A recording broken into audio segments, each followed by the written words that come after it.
Assalamualaikum warahmatullahi wabarakatuh. Saya Nadia Pratiwi, NPM C1C0201142. Baiklah, kali ini saya akan melanjutkan materi yaitu tentang non-current liabilities. Obligasi itu diterbitkan di antara tanggal pembayaran. Yang pertama, bond investor akan membayar kepada seller atau perusahaan yang menerbitkan interest accrued, bunga terhutang. Bunga terhutang artinya sudah terjadi beban tetapi belum dibayarkan, yang dihitung dari tanggal pembayaran bunga terakhir sampai dengan tanggal penerbitan obligasi. Contohnya, itu jika obligasi diterbitkan pada tanggal 1 April, maka yang dikatakan interest accrued itu adalah dari 1 Januari sampai 1 April, berarti selama 3 bulan. Kemudian pada pembayaran bunga semester atau pada pembayaran bunga semi-annually yang berikutnya, maka perusahaan kita sebagai penerbit akan membayar bunga untuk 6 bulan.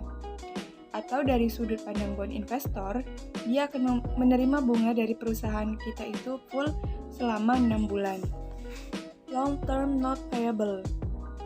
Untuk long term note payable, perlakuan akuntansinya sama dengan obligasi, yaitu untuk menentukan berapa nilai dari notes payable yang diterbitkan itu menggunakan present value.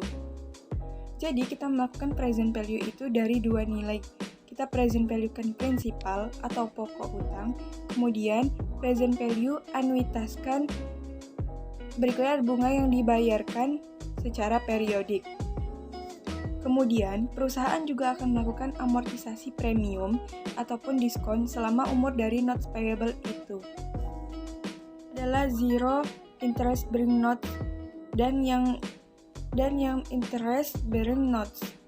Yang pertama itu untuk zero interest bearing notes itu berarti tidak menyerahkan kontraktual pada sertifikat wesselnya atau dokumen wesselnya.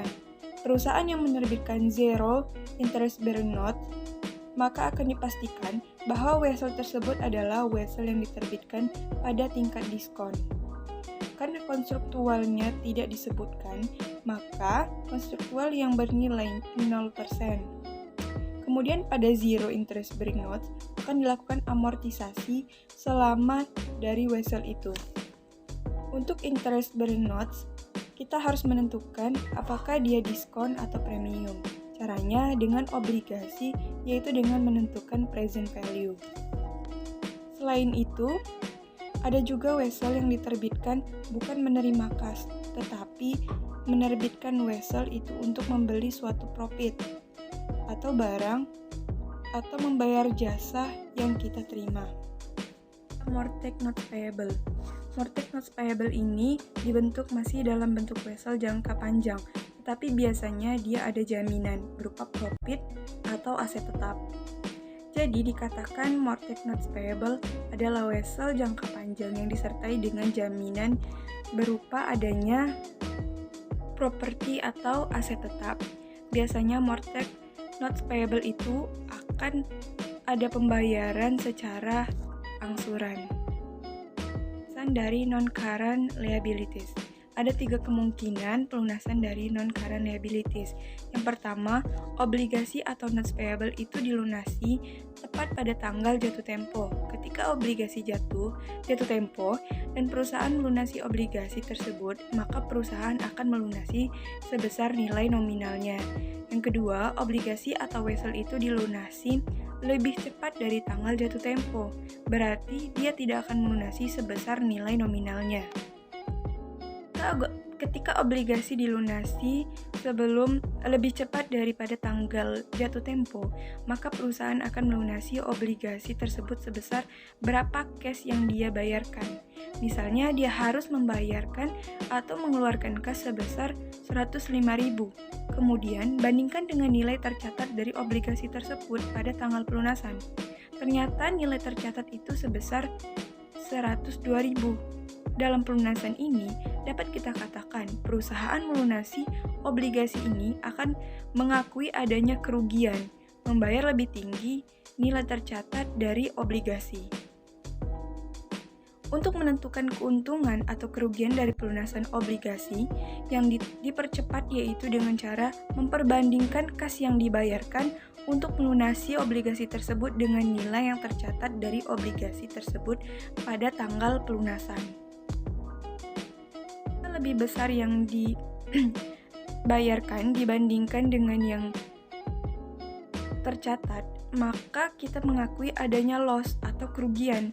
Tetapi jika kebalikannya kita melunasi lebih rendah dibandingkan dengan nilai tercatat dari obligasi, maka kita mengakuinya a gain atau keuntungan. Juga dilunasi dengan menyerahkan aset atau sekuritas lain. Pada saat obligasi itu jatuh tempo, kita melakukan pelunasan, tetapi tidak membayar dengan menggunakan cash. Tapi kita membayar dengan menyerahkan aset atau menyerahkan sekuritas lain kepada bond investor, yaitu dilunasi melalui modifikasi of term. Artinya tidak dibayar atau dilunasi dengan menggunakan cash ataupun menyerahkan aset, tetapi melakukan modifikasi kesepakatan. Misalnya, yang pertama mengurangi tingkat bunga yang tertera dalam kontrak atau state interest rate. Yang kedua, memperpanjang maturity date atau menambah lagi waktu jatuh tempo. Misalnya waktu jatuh temponya harusnya itu sekarang, tetapi kita meminta penundaan.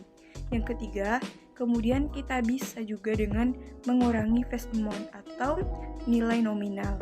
Dan yang terakhir yaitu bisa juga dengan mengurangi atau menangguhkan bunga yang terhutang. Untuk selanjutnya di next video.